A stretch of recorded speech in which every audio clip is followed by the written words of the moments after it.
Road రవాణా సంస్థ ఆధ్వర్యంలో Kushaiguda depot ECIL bus stand లో ఏర్పాటు చేసిన మహాలక్ష్మి ప్రయాణ పథకంలో భాగంగా ప్రోగ్రాం ఏర్పాటు చేయడం జరిగింది. తెలంగాణ ప్రభుత్వం ప్రతిష్టాత్మకంగా ప్రవేశపెట్టిన మహాలక్ష్మి ఉచిత బస్సు ప్రయాణ పథకం రాష్ట్ర సామాజిక ఆర్థిక ముఖచిత్రంలో సరికొత్త అధ్యాయాన్ని లిఖించింది. మహిళా సాధికారత లక్ష్యంగా ప్రారంభమైన ఈ పథకం ద్వారా లబ్ధి పొందిన మహిళల రవాణా ఛార్జీల మొత్తం నేటితో 10,000 కోట్ల మార్కులు చేరుకుందని కుషాయిగూడ డిపో మేనేజర్ వేణుగోపాల్ మాట్లాడుతూ, గతంలో రవాణా ఛార్జీల కోసం నెలకు సగటున 1,500 నుంచి 2,500 వరకు వెచ్చించే సామాన్య మధ్యతరగతి మహిళలు, విద్యార్థులు, కూలీలు ఇప్పుడు ఆ మొత్తాన్ని పొదుపు చేసుకుంటున్నారని, ఈ పొదుపు మొత్తం రాష్ట్ర వ్యాప్తంగా 10,000 కోట్ల వరకు చేరడం మహిళల ఆర్థిక స్వావలంబనకు నిదర్శనంగా నిలుస్తుందని ఆయన పేర్కొన్నారు. మాజీ కార్పొరేటర్ బొంత శ్రీదేవి మాట్లాడుతూ, మహాలక్ష్మి అమలు తర్వాత ఆర్టీసీ బస్సుల్లో మహిళా ప్రయాణికుల సంఖ్య అనూహ్యంగా పెరిగిందని, పథకం రాకముందు 40% ఉన్న మహిళల వాటా ప్రస్తుతం 67% పైగా నమోదవుతుందని, ప్రతిరోజు సగటున 35 లక్షల మందికి పైగా మహిళలు సురక్షితంగా తమ గమ్యస్థానాలకు చేరుకుంటున్నట్లు ఎండీ వెల్లడించారు. ఈ కార్యక్రమంలో మాజీ corporator Pavani Reddy, Kushaiguda depot assistant manager Chandramouli, MFN Keerthi Kumar, head constable Lakshmaiah, Rajesh Naidu, welfare member Ramulu, Mahender Reddy, SBI చాలా సంతోషం అనిపిస్తా ఉంది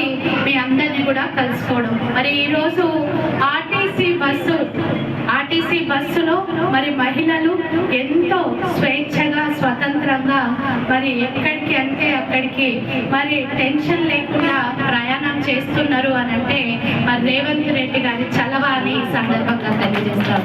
ఎందుకనంటే మరి ఆనాడు 10 ఏళ్ల కిందట 40% మంది మాత్రమే మరి ఈ ఆర్టీసీ బస్సు ఎక్కుతా ఉంటుండే.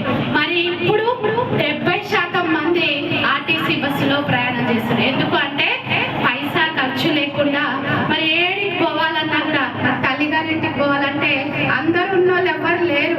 మరి మధ్యతరగతి కుటుంబాలు, దిగువ మధ్యతరగతి కుటుంబాలు మరి రెక్కాడితే గానీ డొక్కాడనే పరిస్థితి మా మహిళలది. కాబట్టి మరి ఆనాడు ఎలక్షన్ లో ఇచ్చిన హామీ మేరకు తుక్కుగూడలో మరి రేవంత్ రెడ్డి గారు, సోనియా గాంధీ గారు, రాహుల్ గాంధీ గారు మరి 6 పథకాలు అమలు చేస్తామని అమలు చేసి మహాలక్ష్మి పథకాన్ని 48 గంటలలోనే ఉచిత బస్సు ప్రయాణం మహిళలకు ఇచ్చిన ఘనత రేవంత్ రెడ్డి గారిదని తెలియజేస్తా ఉన్నారు. మరి ఈరోజు మరి ఏడికి పోవాలన్నా కేవలం హైదరాబాద్ జంట నగరాలే కాకుండా యాదగిరిగుట్టకు పోవాలన్నా, మరి సమ్మక్క సారకకు పోవాలన్నా, కొమరెల్లి మల్లన్నకు పోవాలన్నా మరి అక్క చెల్లెళ్ళు ఫోన్లలో మాట్లాడుకొని మరి బస్ స్టాప్ వచ్చి బస్సు ఎక్కి అందరూ చక్కగా మరి ఐక్యతకు నిదర్శనము ఈ ప్రభుత్వం అని కూడా తెలియజేస్తాం. అదేవిధంగా పేదోళ్ళ కోసం, బడుగుల కోసం, బలహీనుల కోసం ఇందిరమ్మ రాజ్యం రావాలని అందరూ కూడా కోరుకున్నారు. వచ్చిన రాజ్యంలో మరి పేదల కోసం, ముఖ్యంగా మహిళల కోసమే ఆలోచిస్తుంది రాష్ట్ర ప్రభుత్వము రేవంత్ రెడ్డి గారు అని తెలియజేస్తా ఉన్నారు. ఎందుకనంటే మన అందరికీ కూడా తెలుసు మరి కరెంటు 1000-1200 కరెంటు బిల్లు కడతా ఉంటుండే. ఈ రోజు గృహజ్యోతి పథకం కిందట మరి అందరికీ కూడా గరీబోళ్ళకి మరి పైసా లేకుండా కరెంటు బిల్లు గవర్నమెంటే కడతా ఉంది. మరి పేదోళ్ళు గొప్పోళ్ళకు తేడా ఉండకూడదు. గొప్పోళ్ళు ఏ అన్నం తింటారో మరి నా పేదింటి ఆడబిడ్డలు కూడా అదే అన్నం తినాలని ఆలోచన చేసి మరి ఈ రోజు సన్న బియ్య పథకాన్ని ఇస్తున్న ప్రభుత్వం రేవంత్ రెడ్డి గారి ప్రభుత్వం అని గర్వంగా కూడా తెలియజేస్తా ఉన్నాను.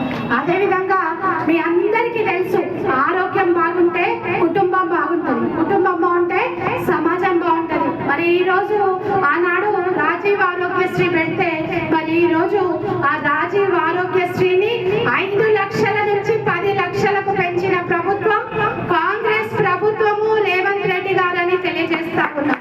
ఇట్లా అనేక సంక్షేమ పథకాలను ఇస్తూ పేదలను ఆదుకుంటూ మరి మన పిల్లలని నిన్ననే మీరు చూసినట్లయితే ప్రతి ఒక్క ఉన్నింటి బిడ్డ ఏ విధమైనటువంటి స్కూల్లో చదువుతారో మరి ఈ రోజు తెలంగాణ రాష్ట్రంలో మరి ఇంటిగ్రేటెడ్ పాఠశాలలు అంటే కార్పొరేట్ పాఠశాలలు ఏ విధంగా ఉంటాయో అదే విధంగా మరి ఈ రోజు 33 జిల్లాలలో మరి 58 ఇంటిగ్రేటెడ్ గవర్నమెంట్ స్కూల్స్ ని 11,600 కోట్ల రూపాయలతోటి నిర్మాణం చేస్తుంది రాష్ట్ర ప్రభుత్వం అని మీకు తెలియజేస్తా ఉన్నాను. మరి వచ్చే ఏడాది కల్లా అనేకమైన బడులు మరి ఇంటిగ్రేటెడ్ బడులు పూర్తయితే మన పిల్లలు ఎవరైతే ఉంటారో మరి 10 లక్షలు 12 లక్షలు పెట్టి కార్పొరేటర్ బడులకు పోతుంటే మరి ఉన్నోళ్ళని చూసి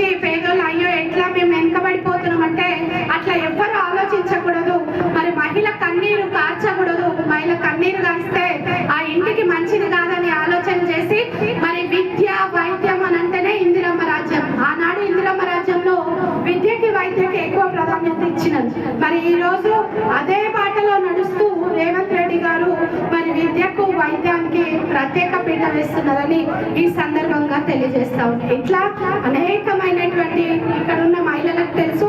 ఇట్లా చెప్పుకుంటూ పోతే చాలా ఉన్నాయి. రాబోయే రోజులలో కూడా మన మహిళలకు అద్భుతమైన పథకాలను అందించబోతా ఉంది కాంగ్రెస్ ప్రభుత్వం, ఇందిరమ్మ రాజ్యం. కాబట్టి ఇక్కడ వచ్చిన మహిళలందరికీ కూడా మరొకసారి పేరున హృదయపూర్వక నమస్కారాలు తెలియజేస్తూ నన్ను ఇక్కడికి పిలిచిన ఆర్టీసీ యాజమాన్యానికి, సహచర సోదరిమణికి, ప్రతి ఒక్కరికి కూడా అందరికీ కూడా హృదయపూర్వక నమస్కారం. ప్రజాపాలన ద్వారా కూడా మీకు అందరికీ కూడా తెలుస్తుంది. రేవంత్ రెడ్డి గారి నాయకత్వంలో ప్రతి ఒక్క స్కీమ్ ని కూడా మహిళల ద్వారానే ముందుకు తీసుకుపోవాలని, మహిళా సాధికారత సాధిస్తేనే మన రాష్ట్రం బాగుపడుతుందని, మీరందరూ కూడా స్వశక్తిగా తమ కాళ్ళపైన నిలబడితే ప్రజాపాలన ద్వారా కూడా మీకు అందరికీ కూడా తెలుస్తుంది. రేవంత్ రెడ్డి గారి నాయకత్వంలో ప్రతి ఒక్క స్కీమ్ ని కూడా మహిళల ద్వారానే ముందుకు తీసుకుపోవాలని, మహిళా సాధికారత సాధిస్తేనే మన రాష్ట్రం బాగుపడుతుందని, మీరందరూ కూడా స్వశక్తిగా తమ కాళ్ళపైన నిలబడితే